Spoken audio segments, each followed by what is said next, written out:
They have several feet of water in their basement, only a couple of feet away from the electrical panel. We talked to another renter on Jackman who had 3 sump pumps working to get all the water out. But take a look at this.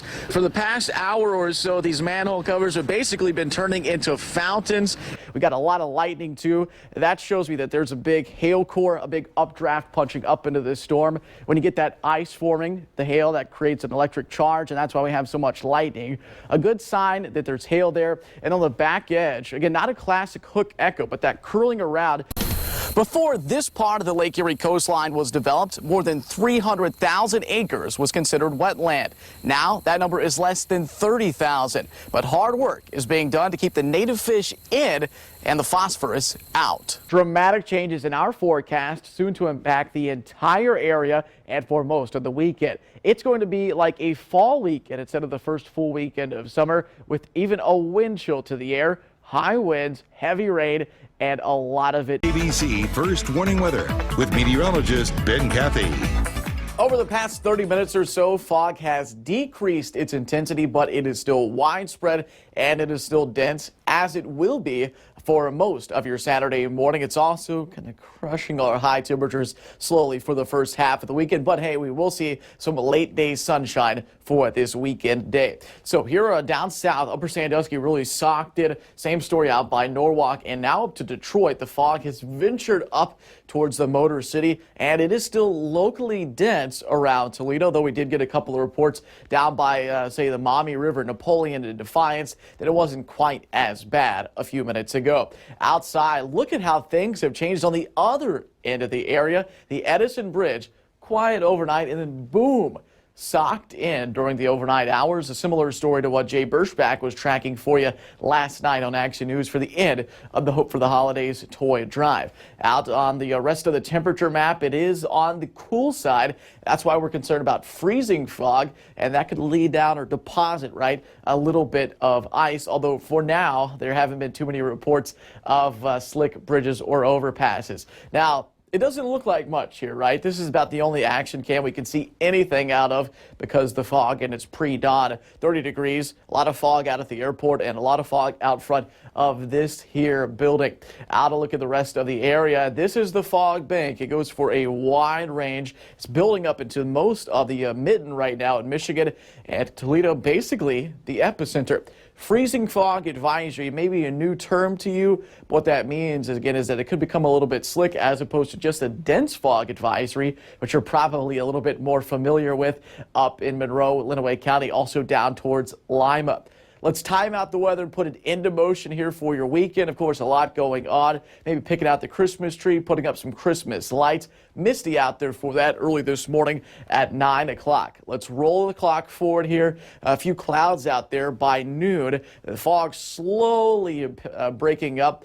By 3:30 this afternoon, more late day sun, but I don't think it's going to be enough to really salvage much warmth for today. The fog just lasts a little bit too long. Fog returns, but not as widespread nor as dense. Patchy stuff along the lakeshore, and then into later tomorrow morning after some high clouds roll through, a lot of late day sun, a more pretty day and a few degrees warmer as well. Monday night, some clouds return as the system comes in from Canada.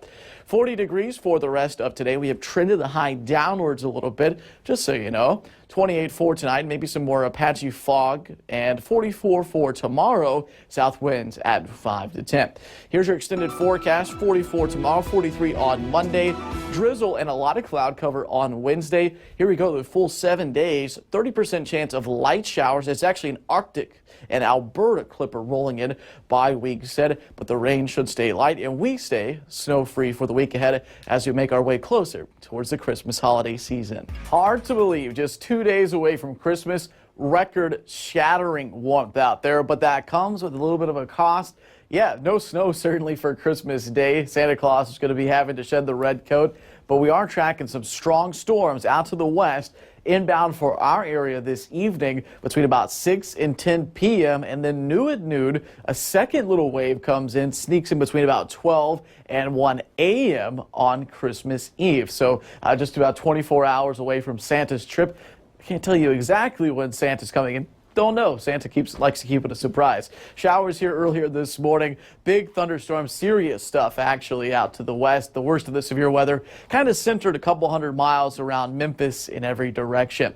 On to the forecast we go. Let's talk about what's powering this. There's an upper low right here. Started in the panhandles, Texas, Oklahoma, headed up towards Wisconsin. But in between that, there's a huge moisture pipeline down over the Gulf. There's Mobile, Alabama right there, and towards Pensacola. So a lot of moisture out there to work with. And usually we have the Gulf cut off by this time of the year, but that is helping record warmth for today. Some of you love it. Some of you absolutely hate it. Of course, the weather, everyone seems to have an opinion on it. Strong thunderstorms for today. This weekend, we'll need to watch for the potential of some very heavy rains, at least a couple of inches on most of our computer models. Okay, right to a predictor by the hour. We know you have traveling to do for today. 3 p.m. Garden variety showers, not a threat for thunder, not yet. Cloudy and warm and breezy then, though, highs in the mid-60s. The average high today, 34 for the second day of winter. By 6 p.m., here's that first line right along the Indiana border. Roll the clock forward to 8, right along I-75, just as it's looked from the start.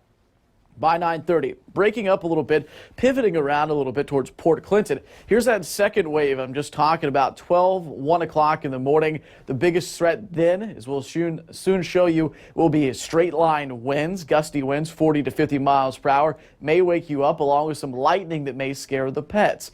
By tomorrow afternoon, this is Christmas Eve here, better sunshine, but we dry things out. Now, Santa Claus may have to contend with the few sprinkles out there right along the Michigan-Indiana border and Ohio border throughout early Christmas Day. It is not a big soaker, just a couple of sprinkles based up by 275, Monroe, and Toledo. Okay, one more look at the biggest threats here. We're tracking them for you. Ross will be in later today, too. There is a slight chance of an isolated tornado, a weaker one. The heavier, worse tornadoes will be down to the south. 55 degrees right now outside, and we look at the rest of your temperatures at this noon hour. 57 at Port Clinton, 58 in Upper Sandusky. Look at the 60s already popping up even to Fulton County. Joe Nugent, just heard a message from him on the phone. He is fine in Mobile, and we talked to the rest of the team, at least a spokesperson. They are fine as well. GoDaddy Bowl, there was actually a tornado warning and a flash flood warning right over Mobile early this morning. 64 degrees, record-shattering warmth for today, 47, and storms are very likely at this point. How severe, we'll just see. 52 as we head into Christmas Eve, and there's Santa Claus along with help from NORAD there on Friday. Heavy rain coming in over the weekend, but look at the temperatures, no snow.